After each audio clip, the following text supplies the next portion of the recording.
கடந்த காலத்தில் ஏற்பட்ட தவறுகளில் இருந்து பாடம் படித்துக் கொள்ள வேண்டும் என மலேசியன் ஏர்லைன்ஸிற்கு பிரதமர் டத்துஸ்ரீ அன்வார் இப்ராஹிம் நினைவுறுத்தியுள்ளார்.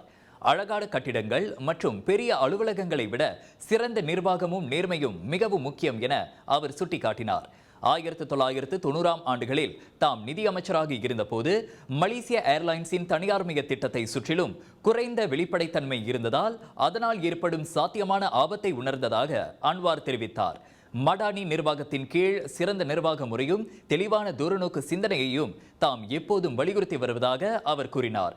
விடாமுயற்சி, சிக்கனம் மற்றும் நம்பிக்கைதான் நிர்வாகத்திற்கு முக்கியம். இதில் கவனம் செலுத்தி கடந்த கால அனுபவத்தை படிப்பனையாக எடுத்துக்கொண்டு தகவல்கள் கசிவதை தவிர்ப்பதில் மலேசியன் ஏர்லைன்ஸ் கவனம் செலுத்த வேண்டும் என அன்வார் கேட்டுக்கொண்டார்.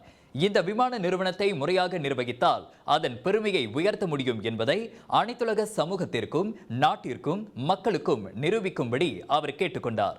மலேசியா ஏர்லைன்ஸ் பெர்ஹாட் அகாடமி மற்றும் அந்த விமான நிறுவனத்தின் சிமுலேட்டர் மையத்தையும் தொடக்கி வைக்கும் நிகழ்வில் கலந்து கொண்டு உரையாற்றிய போது அவர் இதனை தெரிவித்தார்.